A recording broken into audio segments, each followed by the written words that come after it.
Ihr habt es euch gewünscht, Leute. Hier sind wir am FC Bayern Campus.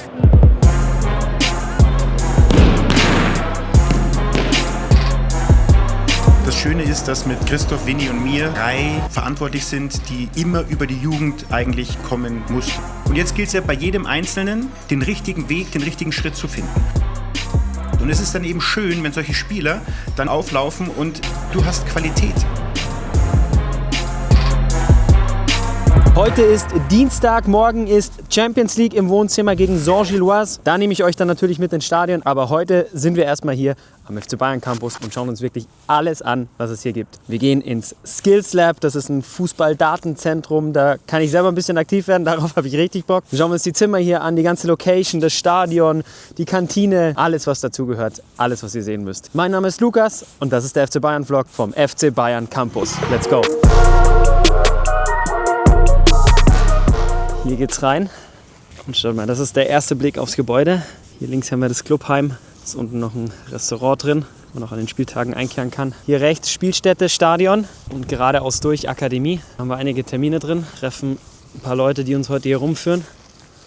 Stadion schauen wir uns später natürlich auch noch an. Traumhaftes Wetter in München. So Leute, das ist das Skills Lab, schaut euch das mal an. Riesen Gebäude. Ja, krass. Also das ist praktisch das datenbasierte Ausbildungszentrum. Hier gehen die Spieler rein, hier gehen die Spielerinnen rein, die hier am Campus vor Ort sind und werden wirklich auf Herz und Nieren geprüft. Und wir treffen Oskar, der zeigt uns ein bisschen was und dann probiere ich selber aus. Bin sehr gespannt. Ich hätte nicht gedacht, dass das so groß ist. Da ist Oskar. Oskar! Servus, grüß dich. Servus, Danke, merci. Gerne, Wir freuen uns. Danke, dass wir da sein dürfen. sehr, sehr gerne. Cool, was machen wir hier? Skills Lab, erzähl. Also Skills Lab ist bei uns die Anlage seit 2020, mit der wir im Bereich der Individualisierung einfach unsere Jungs versuchen besser zu machen. Und nicht nur Jungs, auch die Mädels, die hier zu uns kommen, von der U23 bis runter zur U11. Was ist das Skills Lab, einfach gesagt?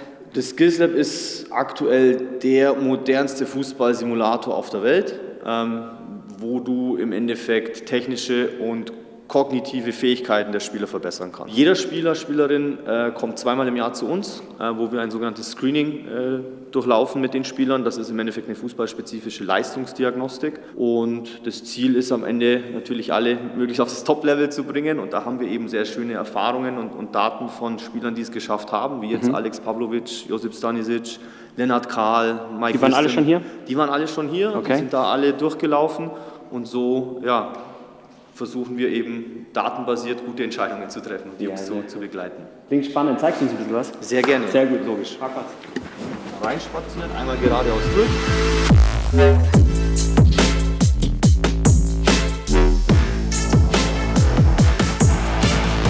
Anlage seht ihr schon, Krass. sehr viel Technik verbaut. Das Entscheidende bei der Anlage ist im Endeffekt das, dass der Spieler eine 360-Grad-Umgebung vorfindet. Bedeutet, hier sind die schwarzen Ballmaschinen, die im Endeffekt dem Spieler die Bälle zuspielen. Wo versuchst du dann so ein bisschen die Unterschiede rauszubringen? Reaktionsschnelligkeit, Treffgenauigkeit oder was ist so? Also wir haben 4 KPIs. Das ist zum einen die Ballverarbeitungszeit. Also wie lange brauchst du für deine Aktion, sowohl von der Wahrnehmung als auch von der Entscheidung, aber auch von der Umsetzung. Ja, das ist der riesengroße Vorteil, dass du am Ende mit dem Fuß die Sache ja auch umsetzt. Das zweite, was wir uns angucken, wie präzise arbeitest du? Also Genauigkeit des Balles. Wie präzise passt du? Wie präzise schießt du? Der dritte, beim Torschuss natürlich ganz wichtig oder auch Thema Passschärfe, wie scharf schießt du? Das sind diese Highspeed-Kameras dort oben in den Ecken, die messen im Endeffekt die Geschwindigkeit des Balles. Ja, und je schärfer du natürlich ins Tor schießt, umso besser. Und das vierte ist noch die Aktionszeit. Wenn du quasi Dribbelaufgaben zum Beispiel machen musst, wie schnell läufst du mit Ball? Ja, okay. Das sind so die 4 KPIs und aus denen basteln wir dann unsere Scores. Merkst du einen wahnsinnigen Unterschied von den Leuten, die dann wirklich zu den Profis kommen, dass die so viel mehr voraus sind als jetzt der Vergleich? Oder? Zu einer sehr großen Wahrscheinlichkeit ja. Es ist so, dass jetzt ein Lennart Kahl zum Beispiel, als der das erste Mal hier drin war, beim ersten Mal ist das ja schon immer so ein Gewöhnungseffekt, aber bei dem hast du von Anfang an gesehen, dass es einfach ein hervorragender Fußballer ist, der mit der Kugel sehr gut umgehen kann und einfach da wirklich herausragend ist. Alex Pavlovic genauso. Das sind einfach Jungs, die einfach mit dem Ball sehr gut umgehen können. Und das siehst du halt von Anfang an. In den Daten ist es dann oft so, dass sie erst so eine Gewöhnungseffekte haben am Anfang, dass man sich auch an diese Umgebung natürlich am Anfang gewöhnen muss. Aber wenn die ein paar Mal drin waren, dann siehst du die Unterschiede zwischen einem Top-Spieler und einem auch guten Spieler, weil wir bilden ja viele gute Spieler hier aus. Aber ob du dann in der 3. Liga landest oder in der 1. Liga oder in der Champions League, merkst du dann schon in der Qualität der Spieler. Wahnsinn. Top. Sehr spannend. Du bist heiß? Ja, aber brutal. Sehr gut. Geht schon los.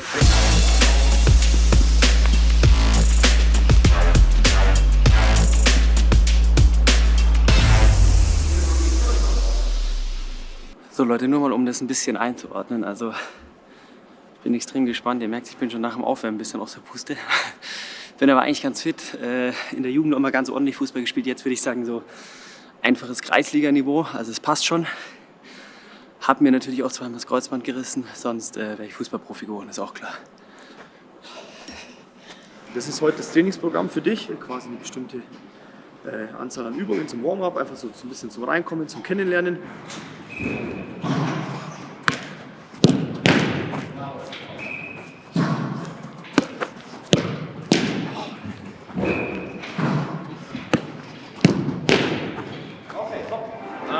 Wenn du da jetzt guckst auf die Wand, siehst du im Endeffekt deine Schüsse, 100%, hast alle aufs Ziel gebracht.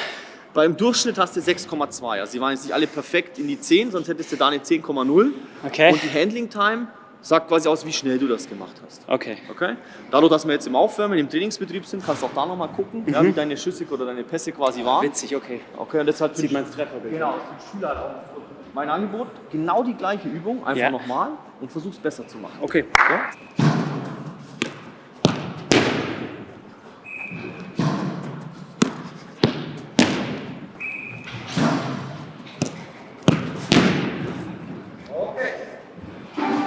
Besser oder schlechter? Schlechter. Ja, tatsächlich nicht. Es war tatsächlich 6,8. ein bisschen besser. Ja, okay, Schau mal 0,2. her, ich zeig dir hier deinen ersten Durchgang, dann hast du den schönen Vergleich. Du hast quasi einmal die 80 Punkte von vorher. Ja.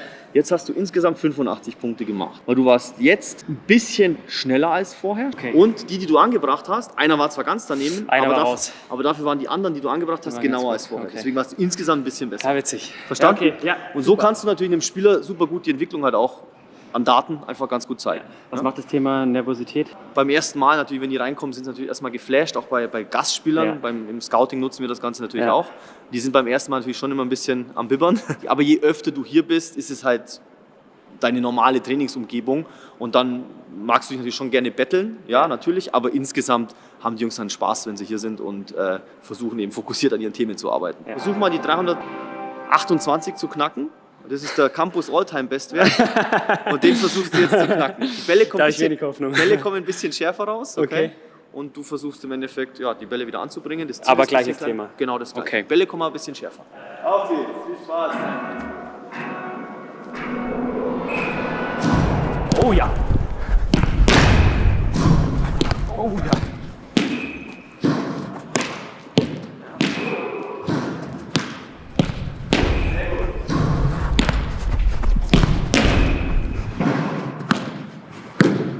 Ah, links ist schlecht. Schau aufs Board. Wie viel hast du gemacht? 200? 208. 208. Okay. Ja, hat nicht ganz gereicht. Genau. Aber trotzdem gut. Der Guter Durchgang. linke Ecke war nicht gut, rechts Genau. ging. Genau. Boah, okay, ja, ist krass. Was mir auch zum Beispiel aufgefallen ist, du bist Rechtsfuß. Ja. Löst natürlich dann viel mit deinem rechten Fuß. Ja. Und darauf achten wir natürlich in der Ausbildung hier zum Beispiel auch, dass wir natürlich beidfüßig ausbilden. Und im Endeffekt bei solchen Übungen die Jungs in den Basics natürlich auch mit dem sogenannten schwachen Fuß arbeiten. Ja, okay. Aber wir gehen eine Levelstufe hoch. Ja. Okay.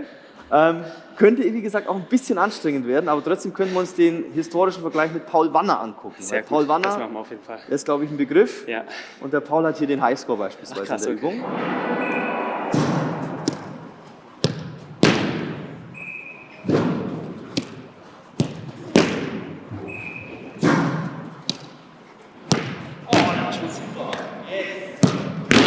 Schön offen wieder. Sehr guter Schulterblick. Super. Vorsicht. Ja. Das, was du gesagt hast? Ja.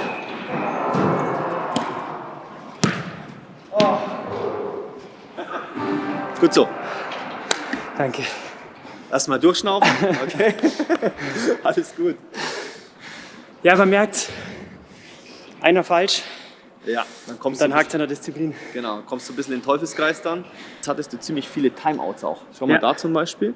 Die roten Punkte, da kam der Ball zum Mitspieler zwar an, aber halt zu spät. Okay. Weil im Spiel simulieren wir ja immer, irgendwann ist halt Gegner da. Ja, klar. Also wenn wir zu lange für eine Ballaktion brauchen, ist irgendwann der Gegner da. Ja. Hier hast du jetzt keinen Gegner, weil immer wenn Gegner dabei wäre, könntest du es nicht mehr messen, Ja. objektiv. Ja, okay. Und deswegen simuliert man durch die Zeit natürlich immer einen gewissen Zeitdruck, einen Gegnerdruck auch. Ja? Okay. Wir gucken schon auch eigentlich hier von der Belastung her, wir versuchen eher weiter unten zu halten, von der physischen Belastung. Wir gucken eigentlich mehr auf das Kognitive. Ja? Und trotzdem ist diese Übung halt auch ein gutes Beispiel, wenn man zum Beispiel einen Reha-Spieler hat, der aus einer längeren Verletzung kommt, der dann wieder zur Mannschaft darf und dann eben Ballkontakte sammeln muss oder auch ein bisschen intensiver belastet werden muss, sind halt solche Übungen mit 20 Bällen halt super. Ja. Ja. Du bist wieder in der Mitte. Du weißt nicht, wo das Tor auftaucht, musst also schnell reagieren. Können alle 5 sein. Kann überall sein. Alle 6 sind ja. Und der Ball kann auch aus jeder Ballmaschine kommen. Oh, krass. Okay? Krass. Gute Körperspannung. Und da ist Alex Pavlovic Rekordhalter. Genau. Ja?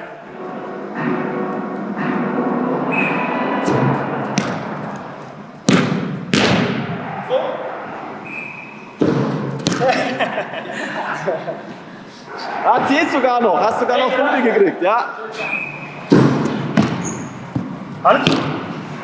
Hat das Spiel nicht gesehen? Alles gut. Kein Videobeweis. Ein Field Goal. Wie war's? Ich merke einfach eine richtige Nervosität und so eine Uranspannung irgendwie. Okay. Ich meine, die Situation ist natürlich auch nicht leicht. Du bist hier im Campus, bist hier im Skillstep. Klar, also der ein oder andere Spieler hat auch diese Themen. Deswegen arbeiten wir da zum Beispiel auch mit den Psychologen hier am Campus auch ganz eng zusammen oder auch mit den Trainern. Weil es gibt manchmal Spieler, die sind Trainingsweltmeister. Die sind super im Training, alles gut, aber sobald es aufs Feld geht, versagen sie, diese Versagensangst so quasi. Und hier kann man das super gut simulieren oder trainieren, dass man halt unter Druck gute Performance bringen muss. Und deswegen ist das ein gutes Tool auch, um solche Themen beispielsweise anzugehen. Ja.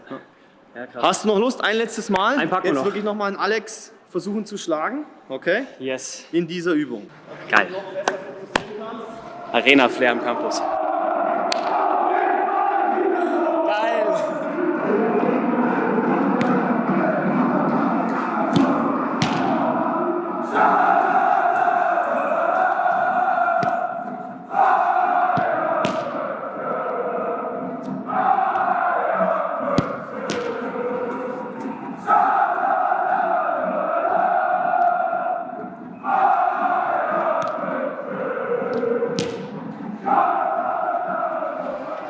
Macht richtig Bock.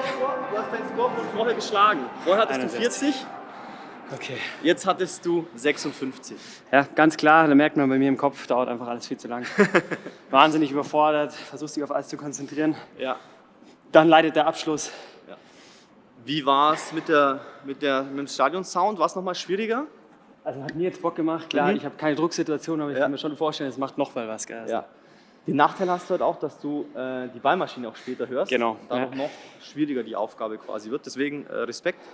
War noch mal besser als der Durchgang davor. Ja? Ja, geil. Super. Hat richtig Spaß gemacht. Gerne. Dank, Oskar. Gerne, sehr gerne. Ich glaube, man hat es gemerkt, hat mich richtig Körner gekostet da drin. Also es ist wirklich krass anstrengend. Jetzt müsst ihr euch mal vorstellen, ihr seid ein junger Spieler, eine junge Spielerin, kommt hier nach München, kommt zum FC Bayern, dann müsst ihr da drinnen performen. Mit Stadion-Atmo teilweise, du stehst in der Arena und was man wirklich krass merkt, es zeigt sich ganz, ganz schnell, wo die Limits sind. Also du merkst, ob du in der Annahme schnell genug bist, du merkst, ob du im Abschluss schnell genug bist, präzise genug. Also da kannst du wirklich gar nichts verbergen. Das geht vielleicht so ein bisschen für mein Gefühl auf dem Platz noch mal ein bisschen leichter, aber da drin zeigt sich dann. Und ich habe wirklich allergrößten Respekt, wenn ich mir die ganzen Werte anschaue, die unsere Jungs da gehabt haben. Ob das jetzt Alex Pavlovic war, Paul Wanner, der auch lange hier war, ganzen anderen Jugendspieler und Jugendspielerinnen. Machen wir uns nichts vor, da habe ich gar kein Land gesehen. Aber gut, wichtiger, dass die Jungs und Mädels gut performen. Wir schauen uns weiter um. Okay, als nächstes treffen wir Leo. Leo ist Teamleiter für das Internat. Ist natürlich perfekt, wenn du hier trainierst, wenn du hier spielst. Und du wohnst auch noch direkt am Standort, direkt am FC Bayern Campus. Das ist schon echt geil. Hier hinter mir Stadion, schauen wir uns später noch genauer an. Und dann hast du hier den Weg rüber ins Bürogebäude, wo die ganzen Mitarbeiterinnen und Mitarbeiter sitzen und tatsächlich auch ins Internat. Schauen wir mal hier, Wohnbereich Players Lounge. Da wird es eine Ecke exklusiver, kommt auch nicht jeder rein. Aber wir treffen Leo. Da ist er. Servus, hi. Grüß dich. Leo, servus. Schön, dich zu sehen. Vielen Dank, dass wir da sein dürfen. Na klar, kommt rein. In den exklusivsten Bereich, glaube ich, am Campus. Ist das so? Ich denke schon, ja. Ich glaube, hier kommen so am wenigsten tatsächlich rein am Ende des Tages. Ist euch auch wichtig wahrscheinlich, oder? Dass das ein bisschen Auch von den Jungs gewünscht, ne? Also die sagen selber, irgendwie, das ist unser Zuhause. Ist klar, sehr, sehr nah dran an allem, aber dadurch haben die halt diese Türen hier überall, wo sie dann halt auch ihre Privatsphäre am Ende haben. Ja, genau. Cool. Und du machst was genau, Leo? Ich bin Internatsleiter hier. Okay, das bedeutet, was ist so dein Job? Unglaublich vielseitig. Unglaublich vielseitig. Wir sprechen viel mit den Eltern, wir sind mit den Trainern im Austausch. Wir haben ein riesengroßes Team mittlerweile eine Abteilung sogar, mit der wir zusammenarbeiten. Die Jungs müssen natürlich betreut werden. Es muss alles, was so außersportlich passiert, natürlich gemanagt werden. Schulthemen, es stehen irgendwelche Prüfungen an oder sowas. Ne? Da muss für gelernt werden. Also es ist ganz, ganz, ganz vielseitig. Aber coole Umgebung hier, oder? Macht Bock zu arbeiten. Ja, das ist ja auch das Spannende daran. Ne? Am Ende ist jeder Tag anders. Du kommst hierher und du weißt nicht genau, was passieren wird. Und jetzt schauen wir uns ein bisschen um, oder? Zeigst uns was. Ja, sehr gerne. Also vielleicht einmal ganz kurz hier. Wir haben halt so ein paar Fakten. Ne? Wir haben 40 Plätze. 40 Zimmer. 40 Zimmer, genau. Ja, okay. Plus 4 Gästeplätze, die sind dann aufgeteilt auf 2 Zimmer. Sind die dann zusammen. Also wenn da mal Spieler zusammenkommen, dann haben sie zumindest mal erstmal sich. Natürlich sie am Anfang vielleicht nicht unbedingt direkt den Anschluss haben, obwohl wir uns dann natürlich alle Mühe geben, dass sie das dann auch schnell hinbekommen, weil am Ende ist Integration hier uns das Allerwichtigste. Ja. Und sowieso ist eigentlich mein Job, für Wohlbefinden zu sorgen. Ja. Und Wohlbefinden ist am Ende auch Leistungsfähigkeit. Also wenn du dich gut fühlst, dann kannst du am Ende auch Leistung bringen. Ob das nun schulisch ist oder ob das am Ende sportlich ist. Da ist natürlich auch unsere Verantwortung irgendwo, dass sie sich auch entwickeln. Ne? Ja. Und halt auch all das, was man vielleicht in einem normalen Haushalt auch mitbekommt oder in einer normalen Familie mitbekommt, auch hier mitbekommt. Dass wir das ersetzen können, nicht wahrscheinlich, ganz, aber wir geben uns alle Mühe. Okay. Du sagst sehr, sehr viel hier, das heißt, also Sie wohnen wirklich hier, sind aber dann auch noch häufig mal in der Heimat oder wie ist so ein bisschen die Konstellation? Ja, sind schon ich würde sagen, bis zu 80% des Jahres eigentlich hier der Zeit. Es kommt immer so ein bisschen darauf an. Wir versuchen natürlich auch darauf zu achten, wenn wir das Gefühl haben, der eine oder andere möchte einfach mal auch nach Hause, das dann mit den Trainern auch so zu gestalten, dass es möglich ist. Und die Trainer sind tatsächlich auch eigentlich auf unserer Seite meistens. Wie ist die Altersstruktur? Von 14 bis 18, 19 so in der Dreh. Am Ende sind wir offiziell ein Schülerwohnheim. Und dementsprechend sind die meisten, oder der größte Teil ist in der Schule oder macht was fürs Leben. Das ist uns total wichtig, dass alle, die hier wohnen, irgendwie sich neben dem Sport auch noch weiterbilden. Ob das nur schulisch ist oder durch ein Praktikum oder irgendetwas anderem. Sehr gut. Wohnst du auch hier? Nein. Nein. Manchmal habe ich das Gefühl. Ja. Es gibt total. Aber ich verbringe tatsächlich auch hin und wieder meine Nacht. Ja. Auf jeden Fall. Ne? Weil wir halt wirklich rund um die Uhr auch hier sind. Ja, gut, das wird auch wichtig sein. Ja. Das ist mal so ein bisschen, ich finde das Herzstück eigentlich, halt die Players Lounge. Es ist so der Ort, wo man abends zusammenkommt, Spiele guckt, aber auch mal eine Playstation vielleicht anschließt. Wir aber auch, dafür ist es auch sehr gut geeignet, das gesamte Internat einfach mal zusammentrommeln können. Ne? Also in den kleineren Räumen geht das gar nicht, bei 32 Jungs, die gerade da sind. Ja, aber man sieht es ja auch, Playstation, Billardtisch. Aber auch ganz cool, wie ich finde, hier so die Verbindung auch zur Historie des Vereins zu haben. Ne? Ja. Die Logos sich verändert haben, aber auch tatsächlich Originalstücke hier, ne? Zum einen aus der Vergangenheit des Nachwuchses vom FC Bayern, ne? Aber dann auch wirklich ganz historische Stücke. Wie oft wird das genutzt? Wie oft ist hier was los? Es kommt ein bisschen drauf an. Es kann tatsächlich täglich sein, abends gerade, ich meine, wenn man sich so einen Tagesablauf mal anschaut, das ist pickepacke voll. Ja, morgens in die Schule, dann ist es unterschiedlich, wie lange die Schule geht. Dann wird Mittag gegessen, dann meistens auch noch Nachhilfe. Die Jungs sind viel unterwegs. Das heißt, sie müssen viel von dem Unterricht und von dem Stoff noch nachgeführt bekommen oder sich auf Prüfungen vorbereiten zusätzlich. Und dann ist eigentlich schon Training. Und dann wird gegessen um 19:30 Uhr und dann so die letzten 2-3 Stunden vor dem Schlafengehen, da passiert dann hier relativ viel. Wo der Campus draußen schon so ein bisschen einschläft, ist hier dann immer noch sehr, sehr viel los. Und von den Nationalitäten, habt ihr gemischt oder sind es nur deutsche Spieler? Von bis. Okay. Von bis. Also wir haben tatsächlich recht viele, auch internationale Spieler. Das war jetzt in den letzten Jahren ein paar mehr. Ist aktuell nicht allzu viele. Aber sonst natürlich, es gibt so eine Art Radius, so ab 100 Kilometer macht es dann schon Sinn, auch im Internat zu wohnen.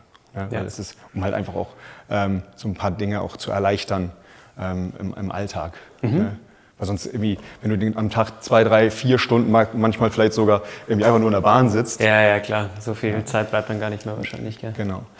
Und natürlich auch heiße Duelle hier auf der Tischtennisplatte, ne? Ja. Bist du auch immer dabei? wenn ich die Zeit dafür habe, auf jeden Fall sehr, sehr gerne sogar. Dankeschön.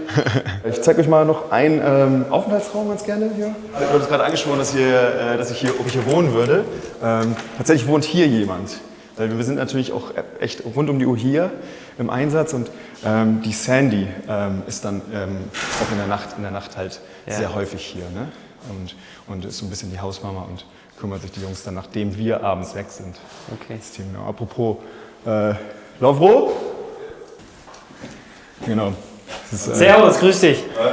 Lukas. Lovro. Hallo Lovro. Hi, der Ruhi im Haus. Grüß dich, hallo, servus, herzlich. Schön, dich zu sehen. Danke, freut mich auch. Genau. Lovro ist jetzt gerade in der Frühschicht da gewesen. Hatte schon ein bisschen was zu tun, ne, gerade? Ja, ich war jetzt schon einmal an der Sebener mit einem Jungen beim Arzt, also da kommt schon am Morgen einiges auf einen zu.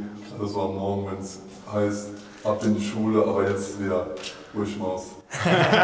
Ja, wie angesprochen oder angekündigt, Aufenthaltsraum. Ne? Hier passiert tatsächlich sogar fast noch mehr als drüben in der Players Lounge. Ist halt einfach auch noch mal ein bisschen gemütlicher. Ja. Hier wird auch am Sonntag dann gebruncht.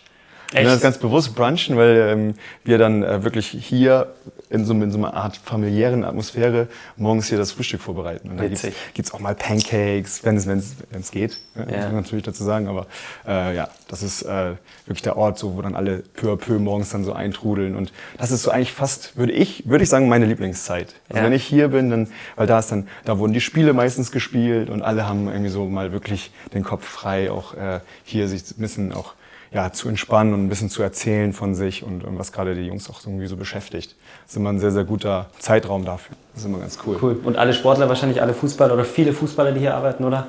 Auch. Auch nicht verkehrt, wenn man dafür ein Gefühl hat, so ein bisschen, Absolut. was das heißt. Was wir immer feststellen, ist, wenn man abends in der Spätschicht ist, dann einfach mal auch die Stunde nutzt, einfach mal wirklich hier, wenn man hier rausgeht, einfach mal beim Training hier zuzuschauen, weißt du, so. Und die Jungs nehmen das wahr. Ne? Oder auch bei den Spielen zuzuschauen. Und ich will mir jetzt nicht irgendwie anmaßen, die irgendwie sportlich zu beurteilen. Auf gar keinen Fall, das ist nicht meine Aufgabe. Aber ich kann Ihnen sagen, wenn ich das Gefühl habe, hey, mir hat das gefallen, dir zuzuschauen. Ja. Und du hast irgendwie einen guten Eindruck gemacht und sowas. Und ich hatte das Gefühl, du hattest Spaß und sowas. Ne? Oder man kann vielleicht auch mal, wenn irgendwas nicht so gut läuft, erkennt man das ja auch. Und dann fragt man auch einfach mal, hey, wie war denn das Training für dich? Wie hast du das erlebt und sowas. Das schätzen die schon sehr, wenn man das macht. Also wahrscheinlich auch bewusst, dass du gar nicht so auf den Sport eingehst, sondern eher so ein bisschen die zwischenmenschliche Ebene einnimmst, oder? Ganz genau. Ja. Genau, das schätzen die schon sehr. Ja. Die nehmen das wahr, auch wenn man dann drüben in der Spielstätte mal ist und sich ein Spiel anguckt. Die nehmen das wahr, dass man da war. Ja. Glaube ich, so ein Zimmer wäre mal ganz cool. Das wäre geil, würde ich sehr gerne sehen. Lass uns mal hier durchlaufen. Mit das Interessanteste hier.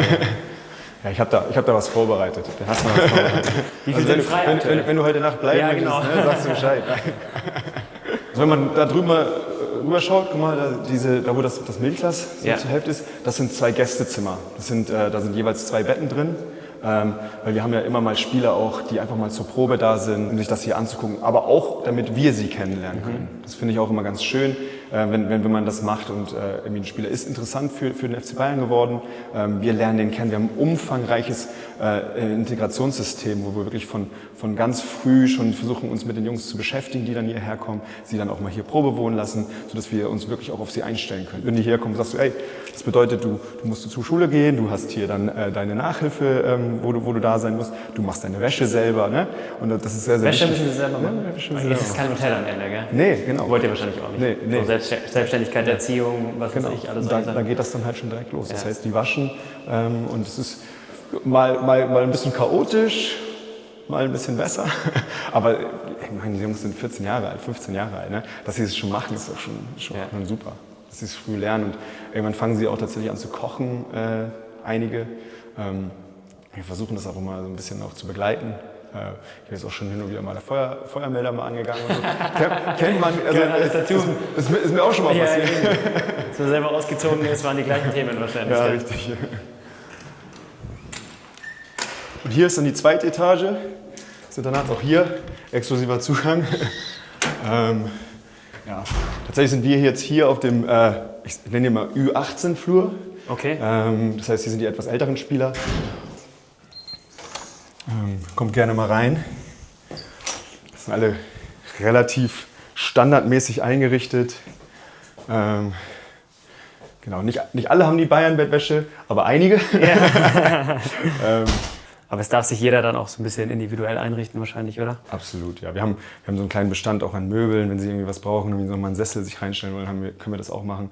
Aber Sie können sich auch mal ein Spiel an die Wand anbringen oder, keine Ahnung, Regalbretter. Einige Jungs mögen auch irgendwie so sich noch so ein paar Lichter oder so, weil dieses manchmal doch sehr sterile Licht, kennt man ja auch von zu Hause, so indirekte Beleuchtung. Ja. Macht dann schon ein bisschen, ja, die Atmosphäre etwas gemütlicher und entspannter, genau. Ja, die Zimmer sind alle relativ ähnlich. Also es gibt 2 Ausnahmen, da sind die Zimmer etwas größer. Die verteilen wir dann meistens so, dass sich einige Jungs vielleicht einfach auch besonders gut irgendwie benommen haben über einen Zeitraum. Oder Jungs, die irgendwie von ganz besonders weit wegkommen. Ja. Dass die halt einfach ein großes Zimmer haben, die halt auch dann seltener zu Hause sind. Das entscheiden wir dann immer so ein bisschen individuell. Ja. Genau. Kann man hier jemand mitnehmen von außerhalb? Mit Anmeldung und Ankündigung, ja. Also Okay. Familien, Eltern natürlich, aber ich finde, am Ende ist es immer schön, auch mal aus dieser Blase, ne, diese Fußballblase, die es ja nun mal einfach ist, Ja. aus der treten sie halt nur äußerst selten halt auch mal raus. Aber wenn sie dann halt auch mal irgendwie jemanden an der Schule kennengelernt haben und denen mal das Zimmer hier zeigen, Ja. dann sollen sie einfach nur Bescheid geben. Ja. Und dann können sie das auch mal machen, ja. Bad schauen wir uns auch noch mal kurz an. Ja, aber alles recht modern. Ja, ist alles Das ist eigentlich alles, was man braucht. Da. Gibt es sowas wie Bettruhe oder sowas? Ja. Ja. Tatsächlich, ist ein bisschen unterschiedlich. Unten 22:30 und hier oben 23 Uhr. Das heißt, es ist immer nach Alter so ein bisschen auch. Ja. Ja, schon auch straighte Regeln, gell? Am Ende ist es immer so ein bisschen Fingerspitzengefühl, ne? Wenn man auch einen Abend mal hier ist und man zum Beispiel Champions League Abend, ne? Ja. Das steht jetzt auch wieder an.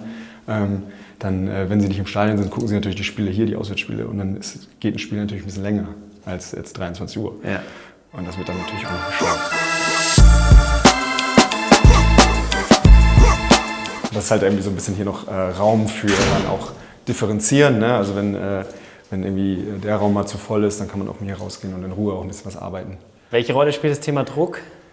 Boah, ja, kann man sich natürlich vorstellen. Wird tatsächlich auch immer mehr dann, je höher du gehst in die Mannschaften. Ne? Also ich habe immer das Gefühl, dass so bis zur U16 sehr, sehr viel noch ausprobiert wird, auch von den Trainern. Da wird auch noch, ist die Position vielleicht auch noch gar nicht so irgendwie fest. Und die Jungs dürfen, das auch richtig ist, sich halt auch noch sehr, sehr viel ausprobieren. Ja. Der Druck wächst dann.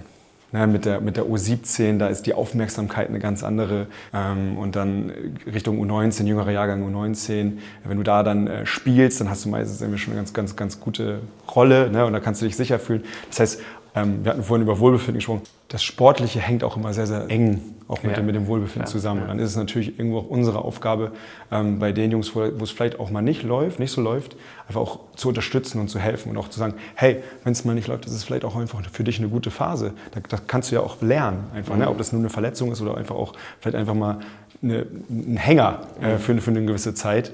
Dann nutzt das für dich und lern was. Und meistens ist natürlich auch so der Schulabschluss und diese Phase läuft manchmal auch dann parallel. Ne? Kommt alles das heißt, zusammen. es kommt alles zusammen. Ja. Ja. Es ist dann auch wenig Zeit, darüber mal nachzudenken, weil ich glaube, es ist total wichtig, auch mal das Erlebte mal wirken zu lassen. Weißt du, und einfach mal darüber nachzudenken. Weil oftmals kommt man dann gar nicht dazu, sondern es geht dann immer weiter. Ja. Dann irgendwie steht schon irgendwie, das wichtige Spiel war gerade, aber dann steht in der Woche irgendwie eine wichtige Prüfung an. Das heißt, du bist dann eigentlich schon wieder dabei, die ganze dich Zeit darauf in so einem vorzubereiten. Modus. Und machst dir da schon wieder Druck darauf. Ja. Ne? Welche Spieler waren schon da, die heute so ein bisschen rausgekommen sind? Gibt es da Namen, die man sagen kann? Ich habe das Gefühl, dass es immer mehr wird. Ja. Auch jetzt speziell beim FC Bayern. Auch welche, die hier gewohnt haben dann tatsächlich? Ja, Ja. Lennart Karl zum Lennart Beispiel. Karl hat auch hier gewohnt, Ja, Mr. Mike ist auch hier. Ja. Javi Fernandes zum Beispiel war auch hier im Internat. Genau, dann natürlich, Musiala war mal ganz kurz da, das war aber vor meiner Zeit. Und danach halt immer wieder auch Jungs, die dann jetzt auch woanders aufgetaucht sind. Ne? Das heißt auch nicht alle landen natürlich beim FC Bayern, obwohl man sich das natürlich wünscht. Aber viele landen dann natürlich auch woanders. Ja. Und da ist die Liste doch auch schon ein bisschen länger. Danke für die kleine Tour.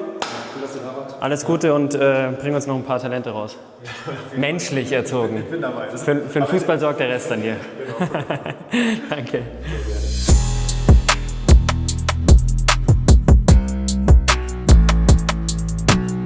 Was auch auffällig ist, wenn man hier unterwegs ist, dass überall in den Gängen immer wieder Trikots hängen von den ganzen Debütanten. Und natürlich auch ein paar große Bilder von den Spielern, die es geschafft haben.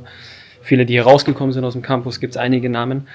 Und natürlich auch von den Profis, um ein bisschen Motivation zu haben. Und es gibt sowas wie eine Hall of Fame hier. Da hängen ein paar Trikots, da stehen ein paar Namen von eben genau diesen Jungs. um alle, die hier im Campus untergekommen sind, ein bisschen zu motivieren. Die Wand, diese Hall of Fame, zeigen uns jetzt Dirk und Max vom FC Bayern Campus, die haben das mit initiiert.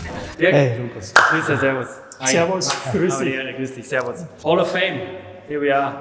Ja. Was hat es damit aus sich?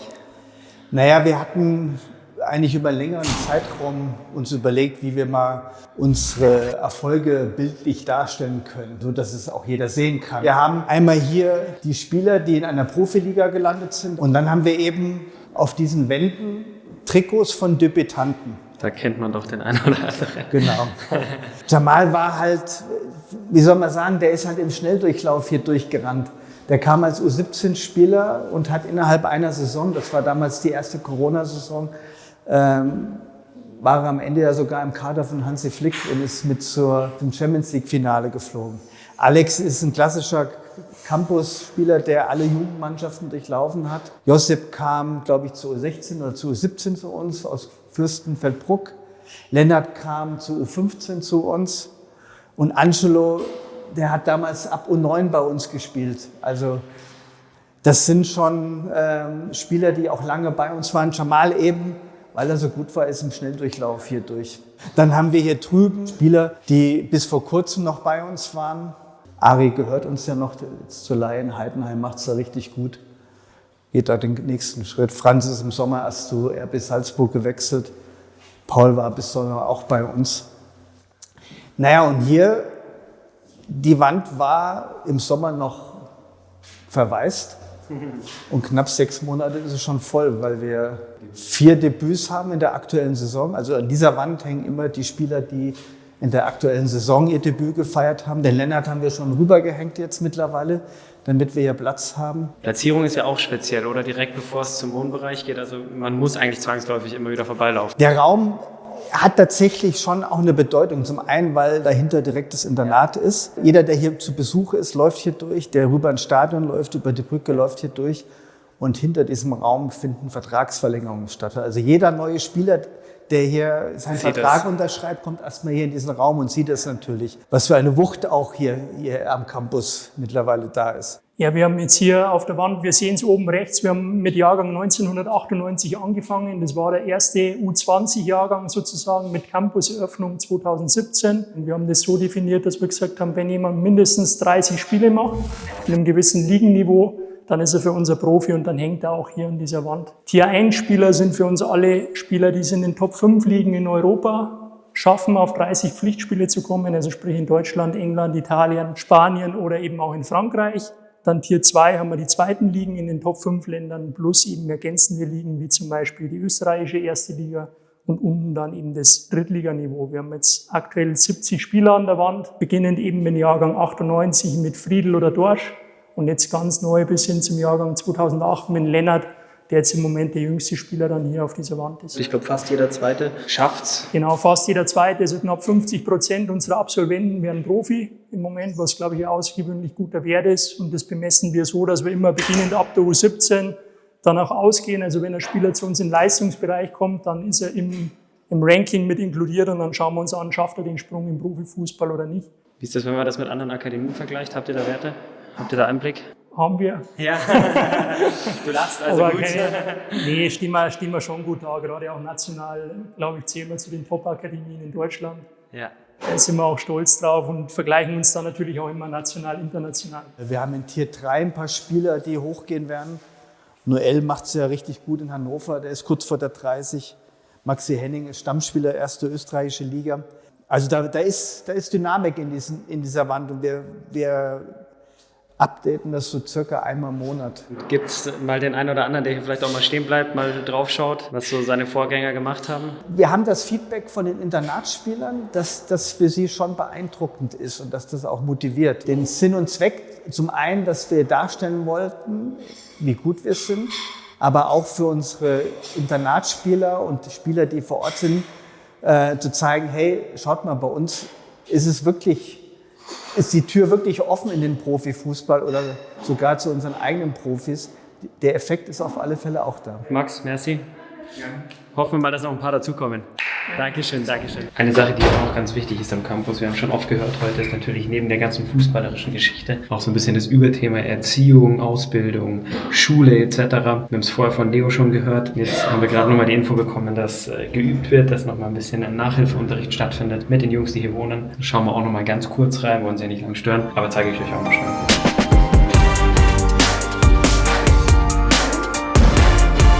Das ist die Kantine hier am Campus. Gibt es überwiegend natürlich gesunde Sachen, auch immer sportleroptimiertes Essen, sportleroptimierte Nahrung. Gibt es jetzt auch was für mich?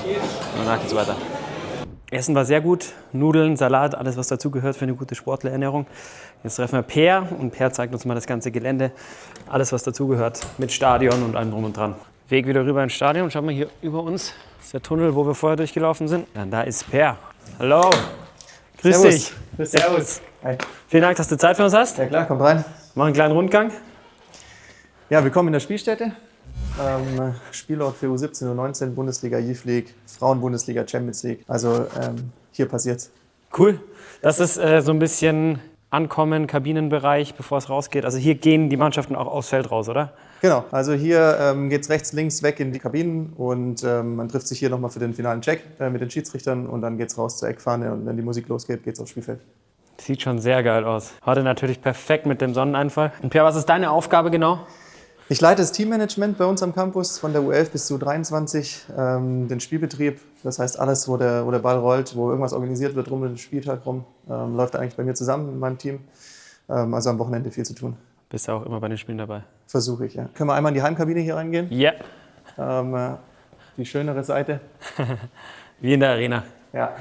Nur auf der anderen Seite. In der Arena ist sie ja tatsächlich rechts. Ja, und ein bisschen kleiner vielleicht. Okay. Wir haben Möglichkeiten für die Physios am Spieltag selber hier zu bearbeiten. Haben ein kleines Trainerbüro hier und hier ist dann unsere Mannschaft zu Hause. Ah, sehr cool. Ja, hat was. Hinten mit Eisbecken. Alles vorbereitet. Eisbecken wäre hier. Und der eine oder andere, der radeln muss vorm Spiel oder in der Halbzeit, hat ja auch die Möglichkeit. Und die Gästekabine, hast du gerade schon angesprochen. Die ist genau das Gleiche eigentlich, nur ist immer ein bisschen unspektakulärer gehalten, unspektakulär. oder? Das geht auf die andere Seite rüber. Schiedsrichter sind dort untergebracht, auch Trainerbüros, keine für den Spieltag. Und dann ist das eigentlich so ein bisschen so die Players Area hier unten. Ja. Und alles, was wir im zweiten Stockwerk haben, sind dann eher Foyer, VIP-Bereiche und Meetingräume. Okay. Gastkabine. Ja. Ja, einfach ein bisschen steriler. Genau. Kein Bayern-Branding, aber grundsätzlich gleich aufgebaut. Wie viele Spiele finden statt am Wochenende so im Schnitt? Was kannst du sagen? Am Campus insgesamt? Ja. Ja, da haben wir schon so 5 bis 8 Spiele, je nachdem, was für eine Saisonphase wir gerade haben. Im Stadion selber ist es meistens pro Wochenende 1, weil es einfach auch um den Rasen geht und auch um das ganze Zuschaueraufkommen dann hier am Campus. Aber ja, zwischen 5 und 8 Spielen sind wir auf jeden Fall jedes Wochenende am Start.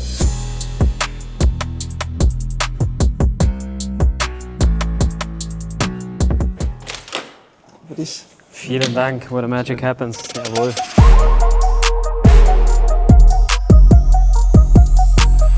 Zweieinhalbtausend Zuschauer sind möglich hier. Klar, bei Youth League und bei U17, U19 Spielen sind es weniger Zuschauer. Da machen wir eigentlich nur diese eine Tribüne auf. Und ja, bei Frauenspielen ist es hier auf jeden Fall Full House. Und macht auch richtig Spaß, weil es ist wirklich so ein kleines Schmuckkästchen. So ein Hexenkessel irgendwie ja, es schon, macht gell? Spaß. Du kriegst eine gute Atmosphäre hin. Und gerade auch für die Jugendspieler ist es natürlich ein Riesen-Highlight, wenn sie dann mit der U17 das erste Mal hier dann ihre Ligaspiele bestreiten dürfen. Das ist dann schon sehr, sehr cool für die Jungs. Rasen ist top gemäht, wie es natürlich sein soll. Schwierige Jahreszeit, aber Sonne hilft uns natürlich. Schöner Teppich. Ja, liegt gut da. Und die Vorbereitungen werden natürlich jetzt genutzt in der Phase, wo weniger Spiele hier drin sind, um alles wieder auf Vordermann zu bringen. Um Kommentatoren, Plätze, sitzen die Journalisten. Und auch einige Spiele übertragen, könnt ihr auch bei uns auf den Kanälen sehen. Ja, und dann eigentlich alles wie in der Arena, Leute. Er wird mit allen Mitteln für die perfekten Bedingungen gesorgt. Ja. Sehr cooles Stadion, auf jeden Fall. Das war das beste Spiel, das du hier gesehen hast? Das beste Spiel, was ich hier drin gesehen habe, ich glaube, das war der Sieg gegen Feyenoord Rotterdam in der Youth League, den wir hier gefeiert haben in der K.O.-Runde. Der war fulminant. Ja, das war schon. Youth League-Spiele sind schon besonders hier, muss ich sagen. Ja, war ich auch schon mal da. Das ist auch sehr cool. Gell? Das ist So ein bisschen internationale Bühne ist schon nochmal was anderes. Wobei, was auch top ist, wir fangen mit einem U15 Elite Cup an, da kommen internationale Teams dann zusammen, gerade 14-, 15-Jährige aus aller Welt. Das macht schon richtig Bock, wenn die dann hierher kommen und natürlich auch staunen, wenn sie sehen, was wir für Möglichkeiten hier haben und was für ein schönes Stadion dann auch für so junge Spieler dann dasteht. Ja, macht das einen Eindruck? Total. Hast du schon mal ein paar andere Akademien gesehen? Also wenn du es vergleichen würdest? Ja, definitiv. Klar, die neuen Akademien, die bauen alle oder versuchen alle ein Stadion mit reinzubauen. Aber ich glaube, so schlüssig, wie es jetzt hier drin ist, das findest du in Deutschland selten. Oder seid ihr zufrieden? Ja, total. So, reinspaziert. Dankeschön. Okay, hier findet man schon viele Geräte für die Leistungsdiagnostiken, für Reha-Spieler, die natürlich ihre Verletzung hier dann auch versuchen auszukurieren. Und Kraftathletikbereich einfach hier für die Mannschaften, um sich da auszutoben mit ihren Athletiktrainern. Alles eigentlich, was das Fußballerherz begehrt. Wie voll ist das hier in der Regel? Gibt es hier irgendwelche Slots, wo sich die Mannschaften einzeln einbuchen oder alle nach Bedarf? Ja, die versuchen schon, dadurch, dass U17, U19 und auch die Frauenteams eigentlich jeden Tag hier trainieren, versucht man sich da ein bisschen zu arrangieren. Aber wir stehen schon echt gut da und versuchen uns da zu arrangieren und das Beste natürlich rauszuholen. Ich meine, du hast ja alles, was du brauchst. Hier sind die Athletiktrainer und Trainerinnen von unseren Jugendmannschaften. Ist es da schon so, dass die Mannschaften jeweils eigenes Personal haben? Oder? Ja klar, U17, U19 sind dann fest zugeordnete Athletiktrainer und Trainerinnen, Frauen 1 und Frauen 2 natürlich auch. Ja. Da versucht man dann schon auch wirklich gezielt mit den Leuten im Staff zu arbeiten, die auch tagtäglich mit den Spielern und Spielerinnen beschäftigt sind. Ja, schon riesig, oder? Für alles was dabei. Speedcourt ist dabei. Gerade auch für die Aktivierungsfläche hier vor dem Training, halbe Stunde vor dem Training wird dann auch hier ein bisschen gearbeitet, bevor es dann rausgeht auf den Platz. Ja, hinten kennen wir auch. Hängt die Motivation. Ganz lustig, dass Arjen hier hängt. Der hat übrigens vor kurzem bei München an der Sebener Straße auch was über den Campus gesagt. Spielen wir euch hier noch mal kurz ein, weil, ja, wie gesagt, hier als Motivator an der Wand, Mr. Wembley. Vor 2, 3 Jahren war ich einmal auf der Campus und ist natürlich auch beeindruckend, was die da alles haben. Und ich sage immer, wenn du das hast, benutze es bitte und jeden Tag und seid auch froh und realisiere auch, was du hast und ja, da musst du alles draus machen, was du hast und jeden Tag alles geben. Und es ist auch wichtig für einen Verein, dass wenn der Nachwuchs da ist und die schaffen es bis zur ersten Mannschaft. Und deswegen ist es, glaube ich, sehr, sehr wichtig, dass das Leistungszentrum, dass dieser Jugendbereich, ja, dass das top funktioniert, sodass die Jungs sich da super entwickeln und dass die dann, wenn die kommen und wenn die dann 17, 18 sind, dass die dann auch bereit sind, auch physisch, dass die bereit sind für die erste Mannschaft. Gerade weil du es gesagt hast mit Arjen, das sind natürlich alles Fußballer, die hier einen Legendenstatus haben und die gleichzeitig den Spielern auch tagtäglich zeigen, dass die Arbeit auch hier stattfinden muss und nicht nur auf dem Platz draußen. Und ich glaube, das ist wichtig, dass die Jungs und Mädels das hier sehen. Ja. Dass es nicht ohne diese Grundlage hier funktioniert. Die Basis einfach, oder? Hier ist Physio. Das sind jetzt nur die Jungs, U17, U19 und auch Reha-Spieler, die dann hier drin sind. Ja. Wird hier behandelt, haben hinten einen kleinen Besprechungsraum noch drin. Wie ist es da mit den Slots? Also kann jeder vorbeikommen oder wird das individuell vereinbart? Ja, es wird schon mit dem Physiotherapeut der Mannschaft dann auch besprochen. Klar ist, dass die Spieler wöchentlich gecheckt werden müssen. Ja. Und gleichzeitig natürlich haben sie mit ihrem Physio aus der jeweiligen Mannschaft dann halt die Möglichkeit, auch bei Problemen immer wieder vorstellig zu werden. Staff-Umkleidekabinen. Sauna. Sauna natürlich. Auch wichtig. U17-Kabine, U19-Kabine. Schöner Wochenplan. Und dann ist es halt eine Kabine, so wie sie halt aussieht. Sieht sehr sauber aus, muss man sagen, wenn man Fußballkabinen kennt. Ich glaube, wenn man nicht im Fußball arbeitet und nichts mit Kabinen zu tun hat, dann würde man hier einen Koller kriegen. Aber wir wissen ganz genau, dass das. Aber als Fußballer kann man sagen, das gehört dazu. Eben, genau, das ist schon in Ordnung, habe ich schon Schlimmeres gesehen. Ja, die Jungs müssen sich auch irgendwie ein bisschen wohlfühlen. Wenn alles zu steril wäre, dann wird sich das auch nicht gut anfühlen. Deswegen. Ja. Auch recht weitläufig. Ja.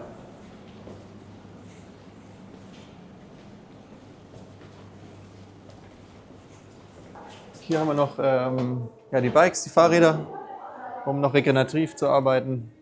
Und dann natürlich gern gesehen draußen die Aktivierungsfläche Fußballtennis. Da werden natürlich die größten Matches ausgetragen. Manchmal noch intensivere wie im Training, wirklich selber. Direkt vor dem Skills Lab. Ja. Da war ich halt auch schon drin. Hat nicht so gefruchtet. Oh, Thiago Shaw hängt auch noch da. Konzentriert.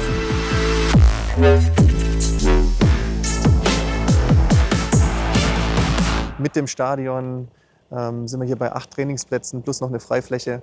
Das ist wirklich viel Aufwand, was hier tagtäglich betrieben wird, damit die Plätze auch über den Winter kommen und in einem guten Zustand sind. Und die Jungs arbeiten da drüben rund um die Uhr. Ja, und das kann man schon sagen, es sieht schon echt top aus. Also Bedingungen sind schon wirklich gut.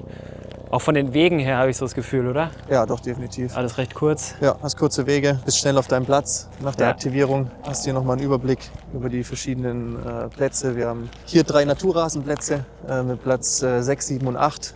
Hier ist die U17, die U19, hier ist Frauen 1 am Trainieren.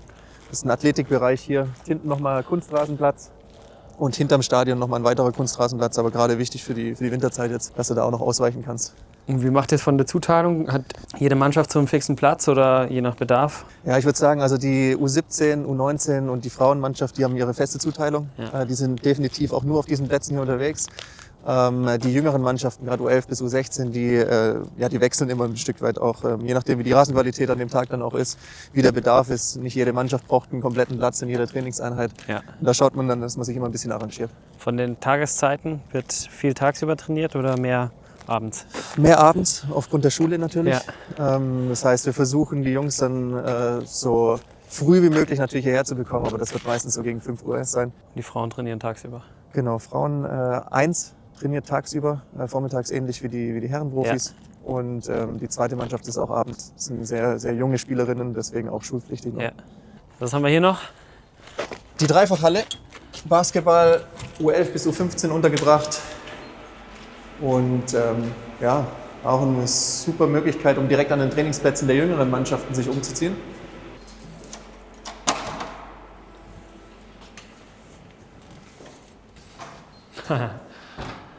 Ja, schon Herr Werte, auch wichtig. Schließt ein bisschen an das an, was Leo uns vorher gesagt hat. Und die Spieler ihre eigenen Plätze. Kommando des Monats Januar. Jetzt weiß ich nicht, ob wir hier schon eine intime Taktik zeigen. Überzahl tief 3 versus 2, nicht schlecht. Und die U13 DNA in dem Fall. Vielleicht hätte ich mich vorher hier noch mal ein bisschen schlau machen sollen, bevor ich ins Skills Lab gegangen bin. Mutiger Fußball, Zocken, Spielfreude, ganz wichtig in dem Alter. Ja, das ist ein sehr gutes Setup auf jeden Fall.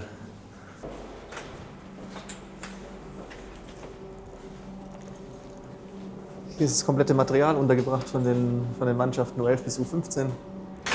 Und hier haben wir die Halle. Okay, ja, krass. Was passiert hier? Basketball, muss ich ehrlich sagen. Hier ist viel Basketball. Gibt es noch Hallenturniere? Es gibt extrem viel Hallenturniere, aber nicht bei uns tatsächlich. Ja. Also wir sind brutal viel unterwegs, jetzt gerade im Januar. Viele internationale Hallenturniere. Das lieben die Jungs natürlich. Ja. Also zocken ohne Ende, Vollbande. Richtig gute Vergleiche internationale. Und da ist meistens Freitag bis Sonntag komplett Betrieb und dann geht's wieder zurück. Aber nicht bei uns hier. Hier wird viel Basketball gespielt. Da fühlt man sich ein bisschen zurückversetzt. Als 14-, 15-Jähriger jedes Wochenende irgendwo auf einem Hallenturnier unterwegs gewesen, kann man sich hier ganz gut wieder in die Lage reinversetzen. War eine geile Zeit. Krass, wie weitläufig, wie top ausgestattet, die verschiedenen Plätze, dann hast du die verschiedenen Trainingsstätten hier. Irgendwie alles, was man hier sieht, ist so 100% Sport und das ist ein ganz besonderer Vibe. Ich habe schon ein paar Mal gesagt in dem Vlog, aber es ist wirklich so, wenn du hier drüber läufst, man spürt hier irgendwie mit jeder Faser des Körpers, dass es um Sport geht, dass es um Fußball geht, dass es um Basketball geht. Und das ist echt besonders, habe ich so auch selten erlebt. Oskar hat sich nochmal gemeldet, die haben noch eine VR-Session, nachdem ich heute Morgen im Skills Lab schon mal ein bisschen leiten musste. Schauen wir uns das jetzt natürlich auch noch an. Bin ich auch sehr gespannt, was er davor hat. Arthur, in der U19-Spieler bei uns, kommt immer in der Regel 1- bis 2-mal in der Woche zu uns und dann arbeiten wir gemeinsam eben im Bereich Wahrnehmung, Entscheidung. Okay, dann zeigen wir euch das mal, oder? Ja, gerne. Ja. Okay, nochmal aufsetzen, Arthur. Du bist die rote Mannschaft, logischerweise, also uns sind unsere Spieler. Jetzt muss der Arthur entscheiden, ob die ausgegrabten Spieler Mitspieler oder Gegenspieler sind. In dem Fall war einer richtig, 2 waren falsch. Schnelle Wahrnehmung, schnelles peripheres Sehen wird abgefragt. Sehr gut gelöst, super. Gute Spielverlagerung. Okay, 2 waren richtig, gut so. Hast du eine Idee, warum? Oder woran es liegt, dass... Ja genau, aber woran liegt es, dass du die nicht so gut wahrnimmst? Oder? Weil Scannen von der Scanrate scannst du ja schon sehr viel, finde ich. Ja, schon. Und Timing ist eigentlich auch gut gewertet, also du nimmst eigentlich schon alles wahr. Versuch vielleicht noch ein bisschen, wenn du dich umschaust, vielleicht noch ein bisschen bewusster umzuschauen. Weißt du, ich meine? Ja. Also du schaust sehr, sehr viel, also nimmst generell sehr viel wahr, oder hast dein Blickfeld ist sehr viel unterwegs. Aber hast du eine Idee, wer es sein könnte? Ja, der Tiefen da. Ja, genau. Siehst du, weil der Stürmer, relativ ja. viel Platz hat, Mhm. vielleicht sogar auftreten kann in der Situation, Ja. dass er schnell Klatsch spielt. Mhm. Natürlich kannst du auch nach außen, schau mal nach außen. Ja, der. War auch nicht schlecht. Ja. War auch nicht schlecht gewertet, der Ball. Mhm. Ist ja auch eine vernünftige Lösung. Also wie ist das für dich virtuell? Ja, schon. Ist halt cool. Ist halt, geht halt viel schneller alles. Ja. Aber es hilft auch viel. Am Platz setzt du und wie es ist. Du tust es dann auch umsetzen am Platz. Ja.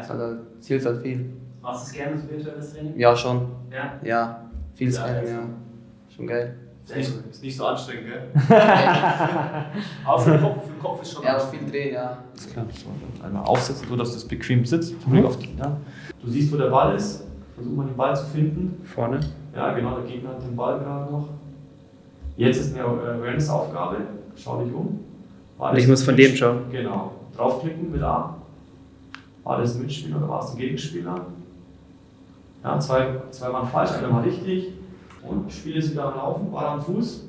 Das ist nicht gut. Ja, jetzt hast Schon du- verloren, oder? Genau. Jetzt habe ich zu lange gewartet. Genau, zu lange. Das sind deine Optionen, wo du deine Lösungen. Dauer, ganz klassisch zum AV. Kurz, that's it. Sehr cool. Und was sagt ihr das als Aussage dann? Wenn Sie sich mal daran gewöhnt haben, geht es um Sensibilisieren in der Vororientierung. Also im Endeffekt einfach, wie oft gucke ich mich um, wie präzise nehme ich dann Dinge auch wahr beim Vororientieren und am Ende, welche Entscheidung treffe ich. Und es gibt natürlich Spieler, die vielleicht auf dem Platz nicht so gute Entscheidungen teilweise treffen. Und dann kann man das Tool eben nehmen, um einfach bewusster in der Wahrnehmung zu arbeiten, weil das häufig die Ursache dafür ist, dass die Entscheidung nicht gut war. Ja. Wir arbeiten dann mit den Jungs eben wöchentlich, ja, 1-2 Mal die Woche, wenn sie kommen. Reha-Spieler natürlich auch sehr häufig bei uns, weil mit der VR-Brille kann man super gut mit Reha-Spielern arbeiten, um denen den Wiedereinstieg zu erleichtern. Oskar, merci. Gerne. Zweite Session auch erledigt. Super, top. Ja Leute, jetzt haben wir fast alles einmal gesehen am FC Bayern Campus. Wird schon langsam ein bisschen dunkler. Und ganz interessant, jetzt kommen die ganzen Spielerinnen und Spieler an mit dem Fahrdienst aus allen Himmelsrichtungen. Von der Schule werden hierher gebracht zum Training. Hier geht es dann rein in die Akademie. Kabine und dann raus auf den Platz. Und da schauen wir auch noch mal kurz vorbei. Dann seht ihr den Campus auch noch ein bisschen in Betrieb. Und jetzt könnt ihr auch mal sehen, was hier los ist, kurz vor Trainingsstart. Vollbetrieb im Fitnessraum, wo wir vorher noch ganz alleine drin waren. Sind jetzt die ganzen Mannschaften. Aufwärmprogramm. 19 und 17 sind da jetzt drin. Und dann nach einem kurzen Programm geht's raus auf den Trainingsplatz. Und dann wird's ernst. Schaut mal her, wie bei den Profis, Musikbox darf auch nicht fehlen. Da kommen die Nachzügler noch, schon im Laufschritt. Sonst bei Verspätung kleine Strafe. Kennen wahrscheinlich alle von euch auch, die mal Fußball gespielt haben.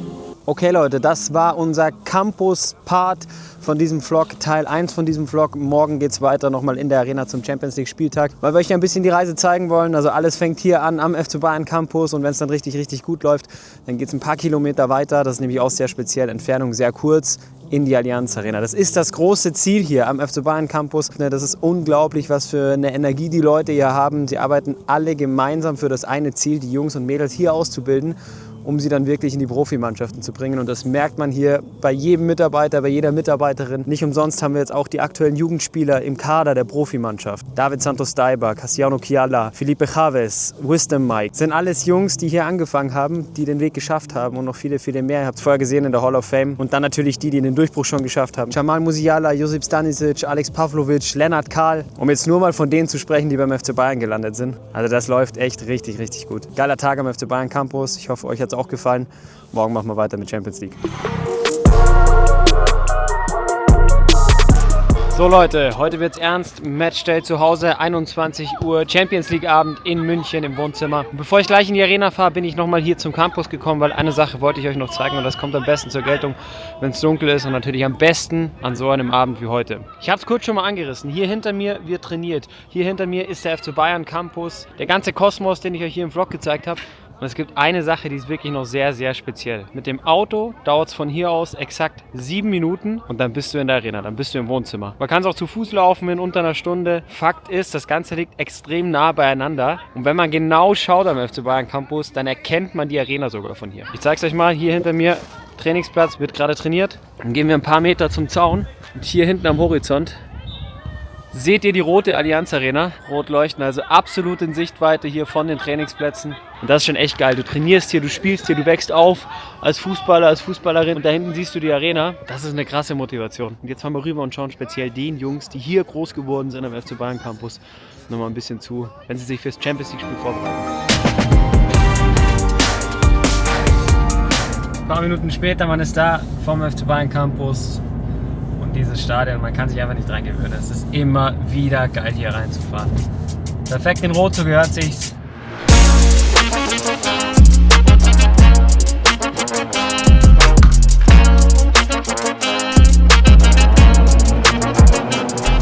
Also, Mannschaften sind da, wärmen sich gerade auf und jetzt stehen sie unten an am Feld, alle, über die wir jetzt die ganze Zeit gesprochen haben, die irgendwann mal ihre Reise am Campus angefangen haben. Natürlich Jamal Musiala, Alex Pavlovic, Lennart Kahl natürlich auch dabei und zwei von den Jungen als Einwechselspieler, David Santos Daiba und Cassiano Chiala. Das ist schon wirklich eine saugeile Story, das muss man einfach festhalten. Alle irgendwann mal in der Jugend gestartet und jetzt hier in der Allianz Arena.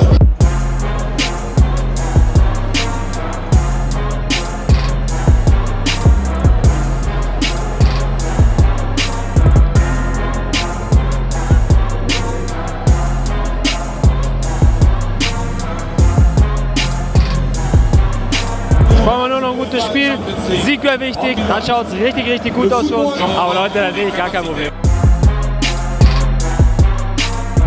So Leute, das war's für heute aus der Arena. Spiel gewonnen, sehr, sehr wichtiger Sieg gegen Saint-Gilloise. Richtig guter Abend. Aber Hauptfokus in diesem Vlog war und ist der Campus. Ich hoffe, euch hat es gefallen. Ich fand es wirklich sehr, sehr geil. Ich fand es unglaublich interessant, mal ein bisschen hinter die Kulissen zu schauen. Ich hoffe, ihr auch. Ich hoffe, euch hat es gefallen. Es war alles dabei, was ihr euch gewünscht habt, was euch interessiert. Wenn ihr da auch in der nächsten Zeit immer noch dran bleibt, dann empfehle ich euch die Campus Stories auf unseren FC Bayern Kanälen. Da geht es inhaltlich wirklich nur um den Campus. Und ansonsten sehen wir uns hier wieder beim nächsten Vlog. Leute, danke fürs Zuschauen. Servus, bis zum nächsten Mal.